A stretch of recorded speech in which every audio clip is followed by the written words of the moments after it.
Go. Remember that fun? Would anyone know ahead of time what a caucus actually was? Raise your hand.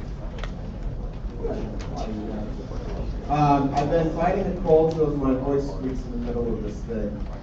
Bear with me. So here's what we're going to do.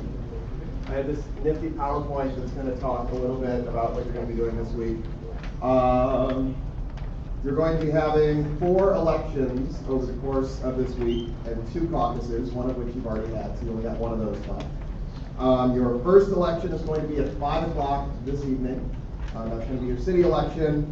On Monday at noon, tomorrow, you're going to have your county election. On Wednesday at 10:30 a.m., you'll have the state primary election, and on Thursday at 10:15 will be the state general election. For each of those, you'll have candidates, count ballots, and all that stuff. And here we're going to talk about what the process is for counting those things. The county caucus is the only caucus you have left. That's going to happen tonight. It's going to be very similar to what you did last night, only as a county, you'll have different offices, obviously, you've selected. All right. So this is what a ballot is going to look. This is an actual ballot for today's election later. So is Gazi here? Yeah. Does that look right? Okay, I hope so. So this is what the ballot's going to look like. You see it's got all of the state representative, mayor, all the different offices. On the side, it's going to say how many you can vote for. Notice you can only vote for 1 for some offices, but with the alderman, you can vote for up to 4. It says vote for 4. You don't actually have to vote for 4. If you want to vote for 3, you can vote for 3. It should really be vote for no more than 4. So obviously, every city's ballot is going to be different based on what your candidates' names are. When you mark your ballot, this is on page 31 of your citizenship manual. These are the correct ways to mark your ballot. I would encourage you all to look at this beforehand so that you know what you're doing when you're voting. You can see across the top row, there are several ways you can correctly mark a ballot. You can see on the bottom row, there are several ways that you can incorrectly mark a ballot that won't be counted, like writing yes in the box. That seems like an awful lot of work when you put an X, and it won't even count. So look over that before your elections. So what's going to happen? I'll grab my notes to make sure I got this right. You all have these sheets right here with your election procedures. Before the election, each city needs to select 3 election judges and 3 alternate election judges. But it's a little more complicated than that. Within your citizenship manual, I'm not sure where in the book it is, each city needs to select a certain number of nationalists and a certain number of federalist judges. So you need to look that up when you go to select them. So like certain cities will need to have 2 nationalists and a federalist. Some cities will need to have 2 federalists and a nationalist for your judges. So you're going to look at that. You're going to pick 3 people for your election judges for the week. If you're on the ballot today, it would be best if you weren't an election judge, but you're not going to have enough people, so you're going to end up being an election judge even if you're on the ballot today. But if you do happen to have someone in your city that is not on the ballot, they would make a great election judge today. So you're going to select 3 election judges from the correct parties, 3 alternates in case you can't find those people when it's election time, or they're doing something different. The judges are in complete control of the polls. They're the boss. They're the ones that get to go in the room early. They get to set up the polling place, however you guys do that within your cities. They're the ones that get to open polls, close the polls, count the ballots. They're the ones that make the determinations on what's a good ballot, all that, and what's a good mark. You'll see other regulations here. No campaigning within 20... Question? I am the city chairman. Am I allowed to become a judge if I am elected as one? David, chairman can be election judges? Yeah. Yes. Okay. So, no campaigning within 25 feet of the polls. That goes for everyone. So don't stand outside the doorways. Everyone lines up to vote. That's not allowed. It says here judges are not permitted to participate in elections in which they're candidates. Again, that's not going to happen today because virtually everyone in your city is a candidate, if I'm not mistaken, right? Okay. So the poll procedures, that's the second part of your sheet. Everyone follow along. First thing the judges are going to do, they're going to go in there, they're going to set up. A lot of times I know when I was a city councilor, we would use the closets in one of the rooms to be like little voting booths. That works. You need to make sure that your ballot box, whatever you're using, is completely empty. Make sure no one's stuffed it ahead of time trying to get that mayor position. The judges are going to vote first before the polls open. And then they're going to go out into the hallway and they're going to say, hear ye, the polls are now open. After that, the citizen's going to go in there, he's going to sign the registration certificate, he's going to check the voter registration card, he's going to receive a folded initial ballot, he's going to take it into the polling area and vote, and at that point he's going to hand it to the judge, the folded ballot showing the initials, judge puts it in the ballot box. Right? Does that seem simple? Any questions? It's pretty easy.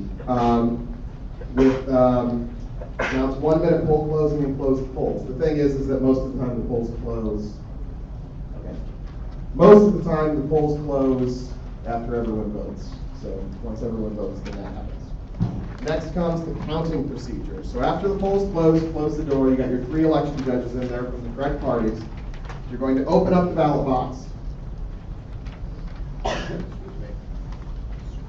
You're going to put all of the unused, you're going to, as part of, before the elections, your counselors are going to get some materials in their mailboxes that they'll give to you. There's going to be 2 envelopes. There's going to be an A envelope and a B envelope inside of another envelope. When you're counting them, you're going to take all of your unused ballots and put them in the B envelope. And then you're going to count all the used ballots. They need to match the number of voters registered because everyone in your city is going to vote. And they all must be initial. You're going to unfold the ballots. You're going to remove the spoiled ballots. Those are the ones that have the useless ballot. Those are the ones that are on the bottom row. Well, no, actually, the spoiled ballot would be just a bad ballot, right? Yeah. Signature on it or something. Right. So you're going to remove those. Make sure it's initial. You're going to mark the void, the spoiled ballots, torn, mutilated, all that. Place those in the B envelope. Then you're going to count and tally the ballots. This is a tally sheet. Everyone's going to have one of these for their cities. You'll see it has the offices, has the name of the candidate, and then it's got 5, 10, 15, 20, 25, and total votes. So what you're going to do is you go through this. As you count the ballots, the guy's going to look at the ballot. He's going to say 1 vote for Cody. Got the little tally mark there. And you're going to do that up and down the row. You don't have your tally marks, right? That's not one of those things that the teacher now, is it? So you're going to do 5, 10, 15, 20, 25. So if anyone get 25 votes, that would be impressive. And then total number of votes. Questions so far? Okay. After that, you're going to sign everything. At the very bottom, there's 3 lines, 1 for each election judge. You're going to put your ballots, your voter registration certificate, the thing that they signed when they came in, and the tally sheets into the A envelope, and you're going to turn that in to Election Central, or your counselor will. It's in the little classroom down in the basement, or the first floor of Wilson Hall. Yes? Sorry if you said this already. Are the initials of the person who is filling out the ballot, or the initials of the people running? It is the initials of the election judge. Correct. Election judge is happy. Correct. All right. Yes. Did everyone hear that? The initials on the ballot are the initials of the election judge, not the voter. And what is the significance of them in the grand scheme of the process exactly? Because I understand. If after you count the ballots and you have 15 votes and have 14 people registered, the first thing you look for is for an uninitialed ballot. That one slipped through that the judge didn't hand in directly to them. That would be the main thing. It's the election judge handing them out, initials them, and they take them in and vote them. They don't bring back one that's not. It's not going to be a problem here, but that's the reason. I get it. Any other questions? All right, so then after that, here comes the fun part. You're going to turn in paper copies, but then you're going to go online, or your counselors, in some of your counties, the counselors may actually do this part. You may have to go forward a little bit.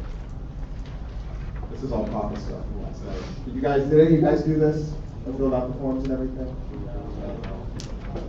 All right, here we go. So you'll receive the election materials. So your counselors are going to get a link in their email that you can click on, and it'll take you to a Google form. The form's going to look like the next slide. It's going to look like this. You can't really see it because it's blue, but you'll see it's going to have a list of the counties. You're going to select your county, and then the next one you'll select your city, and then after that it's going to have all these different lines. So it's going to say, right here it says state representative, and it's going to have the name of the two candidates, and you're going to put in the total number of votes here. Only put in whole numbers, don't get funny. In fact, I think it'll only let you put in whole numbers. Put in the total number of votes for them off of your tally sheet. So this guy would get 10 votes, let's say. You'll put a 10 in that box, and you'll do that for all of them. You see we have state representative, we have mayor, city clerk, and then it'll go down the list. And then at the very bottom, you'll see there's a section for tiebreakers and irregularities. Within the city, if you have a tie, you're going to have to break the tie. It's most likely going to happen at the city level versus other levels because there's just not as many people. Ties are broken by a coin flip. So if you have a tie, then you need to find a coin. You need to have the two people come in, flip a coin, figure out who wins, and then in this little box right here, you're going to write some note about how Joey Smith won from a tiebreaker by flipping a coin. And you'll just write that in there, and then we'll see it and we can mark it on the results page. Also write that on the tally sheet that you use to determine that all winner by flip of the coin. Cool. What's next? Oh, and then after this is the certification. So you'll have your 3 election judges. Will write in their name. Counselor will put in their name. You'll hit submit. Your counselors will also be getting a link to a results page. So as soon as you submit them, it's going to populate a results page on the website. You can see who won. So you have your phone, you can look at that. So the way submission works is you're going to always submit within a city. So even with elections like at the county level where all the different cities are all voting for the same 3 candidates, you're still going to do this as a city. So each city is going to count ballots individually, submit them individually. You don't ever get together as a county to add them up together or anything. You always do this separately. And same thing at the state level with the primary and the general election. You're always going to get together as a city, count your ballots as a city, submit it as a city on the thing, turn in sheets as a city, all that. Any questions? Am I missing anything? What?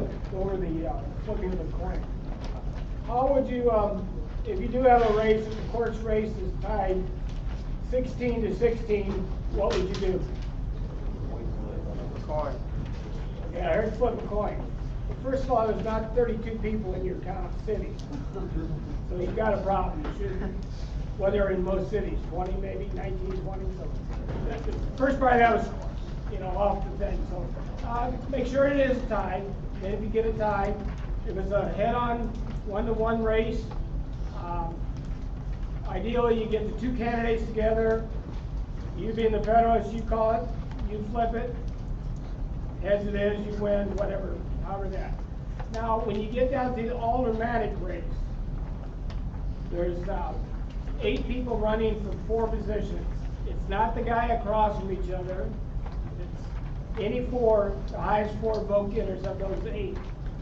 In that case, you may have like say the first 3 guys tied with the same number.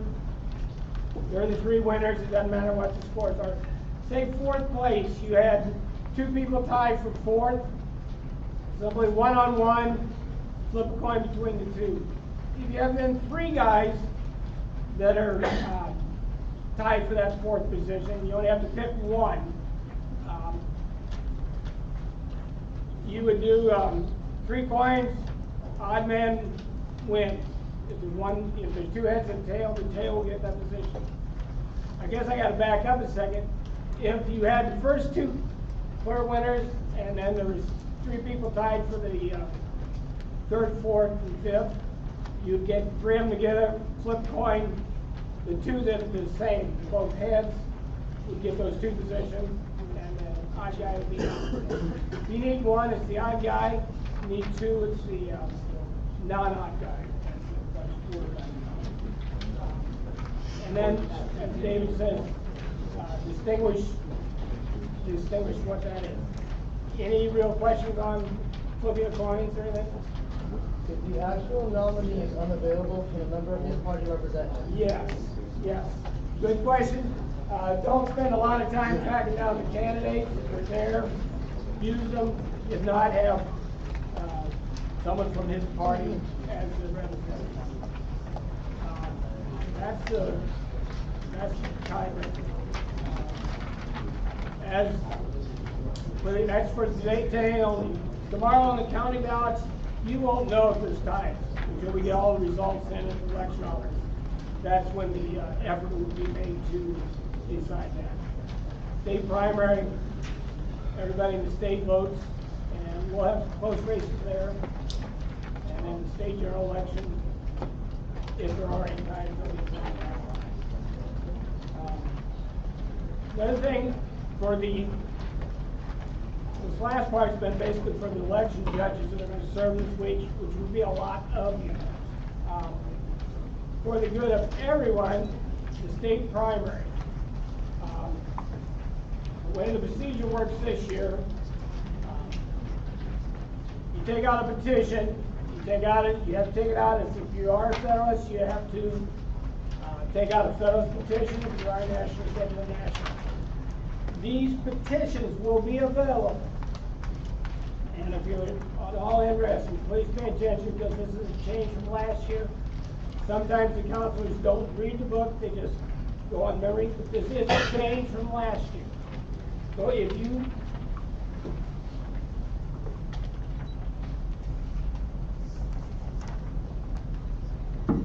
if you are thinking of running for state office in the primary on the petitions are available on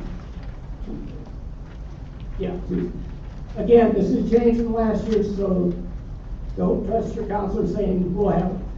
The petitions are available at 8:15 Tuesday morning in the election office in Lawson. They also have to be returned by 10:45.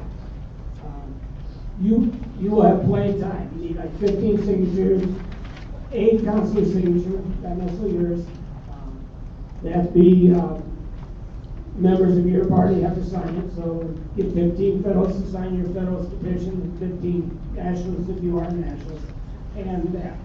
What I want to stress, with no exceptions, there's a lot of things that are fuzzy in life, but with no exceptions, the petitions are due, fully completed, signed, legible at 10:45 Tuesday in the office of Lawson. I've heard them all. I've heard all the excuses. My counselor said it'd be okay if I come in after lunch. I started to do this and I had to go to class. It should, the whole process should take you about 10 minutes, maybe 15. So between 8:15 and 10:45. And again, I just have to stress it. 10:45 or in our clock is 10:45. There will be someone here that misses that, or some of the guys in the room. So I hope I made it clear.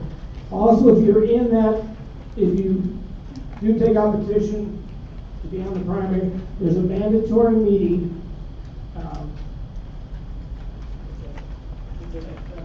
Is it in?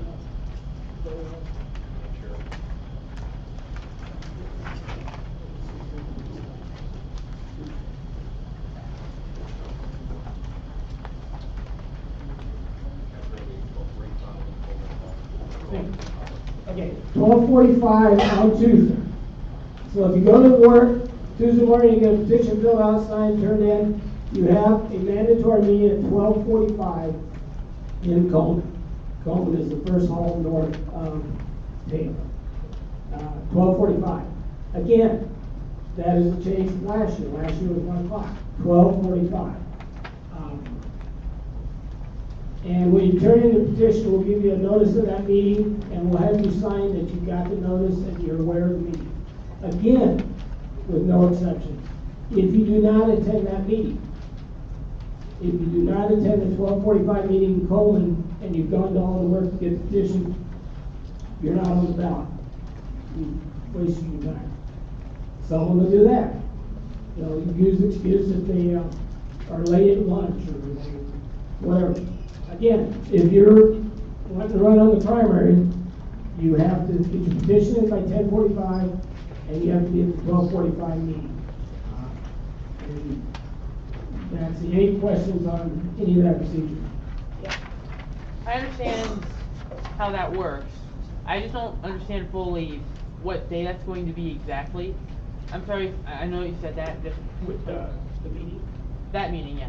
Okay, the meeting, the purpose of the meeting is for the party chairman from the Federalists and Nationalists to, one thing is to give out the speech program, or the plans for the speech. They'll at that time announce that if you're a Secretary of State candidate, you have 3 minutes to speak. You will be speaking right after the treasurer candidate, or so on and so forth. That's up to the party chairman to do that. The other part of it is to talk about campaign financing and ethics. That is a big one. I'm sure you've gone along, and I can't quote all the things, but there's a limit to how much you can spend. There's forms to turn in if you run for state office. Those forms will be passed out at that meeting, and the party chairman will lecture you on what's proper and what's not proper.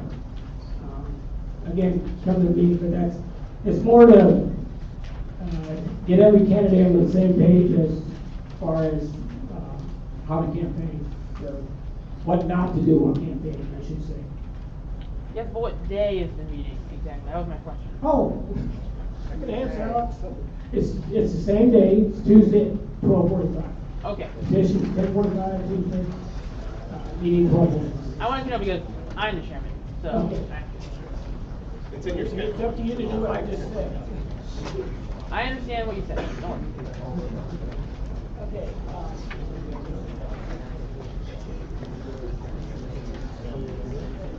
Any questions to us, or we'll leave, send somebody else back to talk about meetings? Okay, relax, and someone will be right back.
Guys, can you find your seats so that we can get started?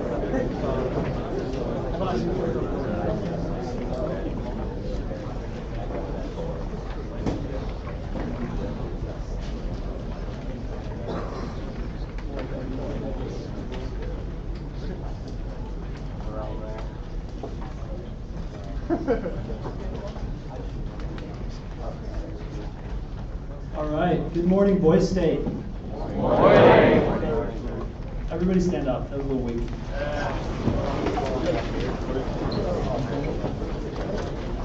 I'm a little worried about the energy level in this room. So can everybody who got 8 hours of sleep last night, please sit down.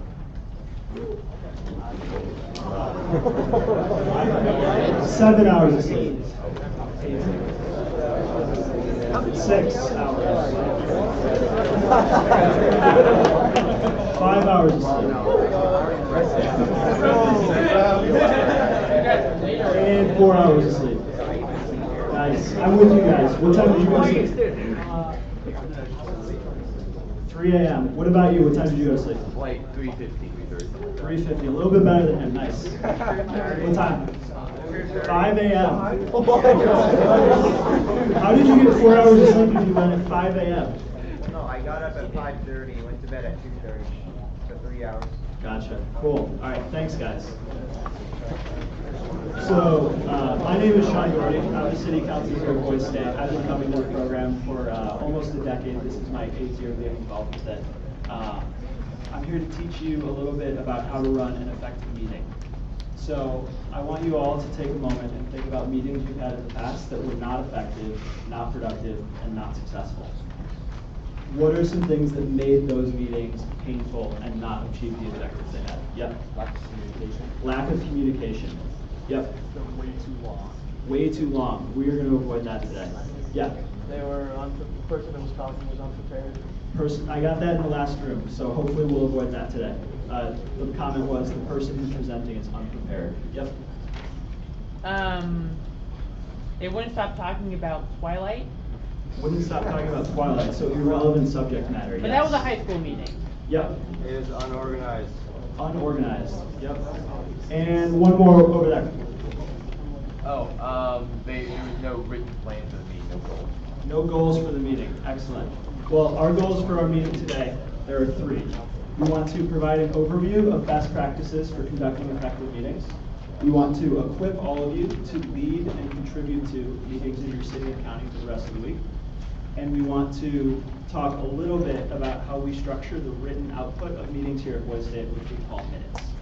So those are our goals for the session today. When you think about meetings, right, there's generally rules of how you would conduct it, rules of engagement for the meeting. What we use here is called parliamentary procedure. And we'll get into the specifics of how it works in a minute. But the goals of the procedure are to provide an orderly framework for the discussion of people who have dissenting opinions. Let's talk about what parliament looks like here at Boise State specifically. I'd like you to picture a city meeting. Talking about things you start, administrative stuff. There are a few things that every meeting always starts with. We always start with the Pledge of Allegiance, and we'll always do a roll call of the attendees at the meeting. Who are the attendees at a city meeting? Mayor. Mayor, yes. City clerk. Alderman, yes. City clerk, yes. Secretary. Secretary is sort of the same as clerk. Treasurer. Yeah. Treasurer, yes. What else? Chair. The mayor will chair the city meetings. So that's a pretty good list. The only other thing is any appointed officials should also be present at the city meetings. At your first city meeting, there'll be a swearing in of your elected officers. Your counselor should help drive this and lead this. But this is supposed to reflect in real life like an inauguration, right? You would have a third party bring the elected officials into office. So those are the administrative tasks we have to take care of. After that happens, we talk about what we accomplished last time. So the city clerk will read out the minutes from the prior meeting. After they do that, the city council will approve the minutes. And they'll do this through a procedure we'll talk about in a couple of minutes, which involves voting on it. After the clerk reads out the old minutes, cities those will also read reports at the beginning of the meeting. So after you talk about what happened last time, and both already didn't finish, and new business, which is this framework to accomplish things. Want to do something, you have to motion to do it. So if you're a new topic, well, I want to. If I were the alderman, I would say, I move that we order to second that motion. Someone else has to also want to do the same thing as me. If nobody else wants to do it, it dies. It is not a thing we will talk about further. If it gets seconded, then it is up for discussion. And the people who can participate in the discussion are all of the elected officials for the city, specifically the aldermen. So they are the legislative body, and they'll be the ones doing the bulk of the discussion. The mayor can also participate. And if the aldermen want, they can call on third parties to provide input. So if I motion to order pizza, they would probably ask the treasurer how much money we have if we can afford the pizza. But the aldermen are the ones who should be doing the bulk of the discussion. Once discussion is ended, and there's no further discussion, and discussion can go on essentially indefinitely, there's no time limit unless the mayor imposes one, then it would proceed to a vote. And the voting members of the city council are the aldermen. And if there's a tie, because you'll have 4 aldermen in your city, the mayor would break the tie. So that is the basic process of how you would accomplish things in a city meeting. So if you have old business, you would start with that. You would say, last time we talked about this issue, I moved that we pass this motion. That is something we had talked about before. Someone would second it, there would be discussion, and then you would vote. And you would do that for all of the things that you covered last time that you didn't finish. Then you'd move to the new business section, where you follow the same basic process for new things you want to accomplish. If you bring something up for discussion and it doesn't, you decide that, hey, I don't really know enough about pizza to order a pizza tonight. I want to do some more research. I want to get some input from other people. Then you can motion to table it. And if you table it, it would go into the old business section for the next meeting. That was sort of a lot of information, and so I think probably the best way to make sure that we all understand it is to do a role-playing exercise. Can I get a couple of volunteers to come up here and help me do it? Yes, you. And can we get some people from the back? Blue shirt? Black shirt? How many is that? 4?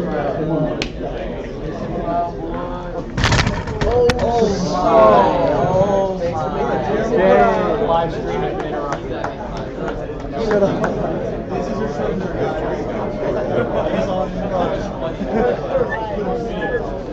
All right, can you guys introduce yourselves for the group? I'm Hector. What city and county are you? Laughlin City in Gleason County. Alex August, Hayes City. Yeah. Hayes County. Parker Otto, I am from Mahoney City in Hayes County. Thomas Powell from Thompson City, Keller County. I'm Roy from Attenbury in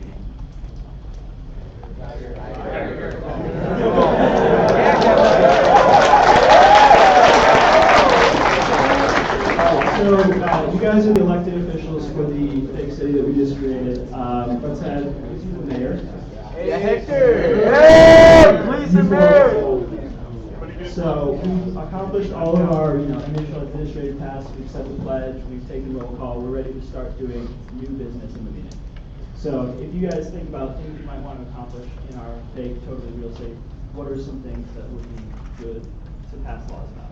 Think about those. And then I'm going to turn the meeting over to the mayor so that he can help you guys wrap the discussion. Ready? Yeah, so the way this will work, right, is that the mayor is the presiding officer. And after you get, so I would say, we've accomplished, if I were the mayor, right, we've covered all of the old business. There's no further old business to discuss. Let's move on to new business. What new business would you like to cover? And then you would call on the alderman who would have ideas of things that they want to do. Make sense? All right, so alderman, what are some laws you want to pass? Yeah. Emergency funds allocation. So we want to create an emergency fund in case there's a disaster in the city, right? So you move to create an emergency fund in case there's a disaster in the city. What are the other ones? What is the next thing that would happen? Other aldermen? You second the motion. Okay, so now the motion has been seconded, and it's on the table for discussion. What thoughts do we have on creating this emergency fund? Sounds amazing. Yeah. Is it like volcano? So guys, we only have one microphone, so let's, sorry, we're gonna have to like take turns talking. So you have thoughts? So what emergencies are we gonna have in the next week? Like a natural disaster such as a tornado. We also live right by a pond, which could be prone to flooding, and that could damage a lot of our buildings. So I think we should have an emergency fund to pay for any damages that flooding could cause.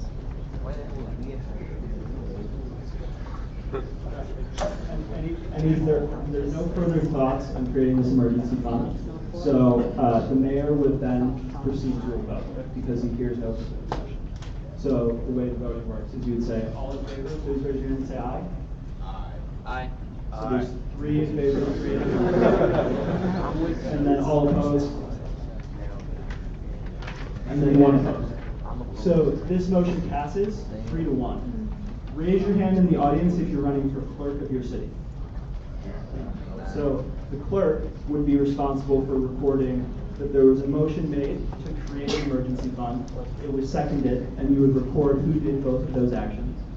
You would add a couple of sentences about the discussion. So you would say there was conversation about the pond that could flood or the tornado that's coming this way. And then you would record the results of the vote, and you need to record who voted which way. But you can simplify that to make your life easier. And so you would just say, the vote was 3-1 with Alderman Galvin dissenting. And that's how you would record it. Calvin, sorry. All right, clear as mud. Let's do another example. So let's create a committee. What kind of committee do you guys want to create?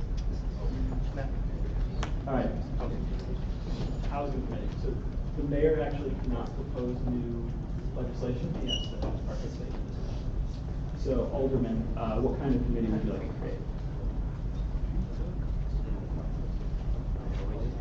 I want to create a committee to prepare snacks for each and every one of our meetings. Okay, so a committee to prepare snacks for the meetings. Who's going to be in charge of the committee? Okay, chaired by Alderman Parker. So the way that we would report this is we would say there was a motion to create a snacks committee chaired by Alderman Parker. Is there a second for the motion? Second. After the motion is seconded, it would then proceed to discussion. Are there strong thoughts on the snack committee? Yeah.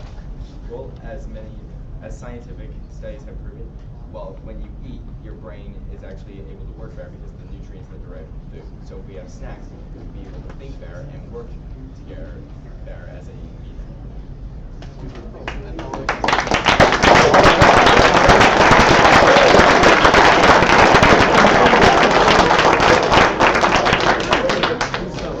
Food courts here are only open 3 times a day, which for some of us, like myself, is not enough. So additional snacks throughout the day means it will be helpful to our productivity.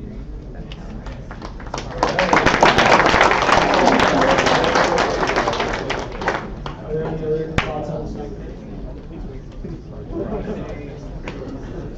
All right, so then the mayor would say, seeing no further discussion, we proceed to a vote on this. All in favor of creating the snacks committee? Aye. All opposed to creating the snacks committee?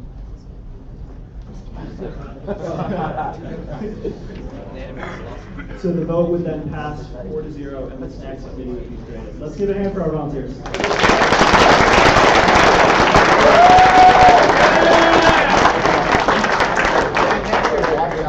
Watch out for the big camera. All right, so I've talked a little bit about how parliamentary procedure is supposed to work here at Boise State. You've seen your fellow citizens act out some examples of what you guys will do in your city meetings later this week. Do you have any questions or things you want clarified about how this should work? Yeah. What does the city party chairman do during these meetings? So the question is, what does the city party chairman do during these meetings? And the answer is essentially nothing. For these meetings, the city party chairman is another citizen who could be called upon to speak, but will not drive the meeting, will not contribute unless he participates in that capacity. So he's not involved, he's not an elected official for the city. Okay. Yep. Does a committee chairman have to be an elected official, or can it be anything in the city? So the question is, does the committee chairman have to be an elected official, or can it be any citizen? And it can be anybody. It does not have to be the mayor or the alderman. Thank you. Yep. Anyone except the alderman to make a motion, or if someone wants to make a motion, they have to ask the alderman to make that. Yeah, so the question is, who can make motions, aldermen or everybody? And the answer is that only aldermen are allowed to make motions in the meeting. Citizens who want things done should talk to them before the meeting to make sure that their voice is heard. Yep. Can the appointed officials or the mayor second things, or is it just another alderman that has to do that? The question is, who can second motions? And again, it's only the alderman.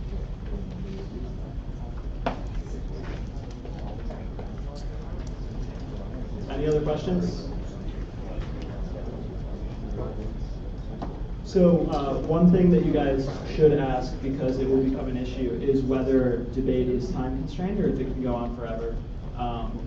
I assume that you guys want your city meetings to end at some point. And so debate is theoretically never ending. In practice, the mayor is allowed to set time limits on people contributing to the debate. Any other questions, or are you guys, yeah? If there is like no time limit, could say an alderman make a motion to adjourn the meeting?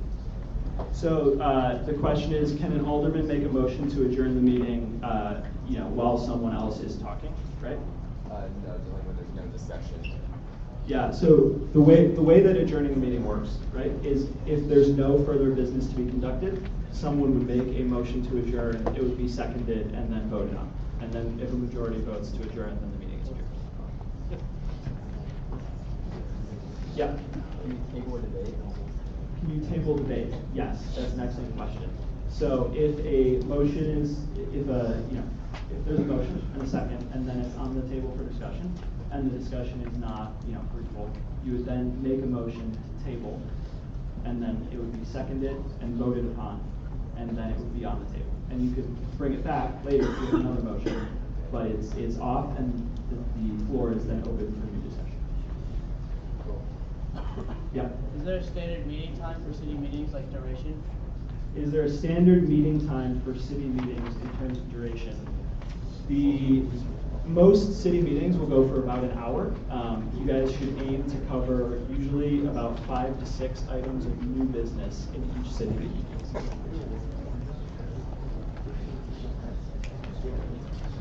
Any other questions, or are you guys 100% prepared to go drive your city meetings without your council? Ready. All right. Doing good. I'll give you guys some time back here. Thanks, guys.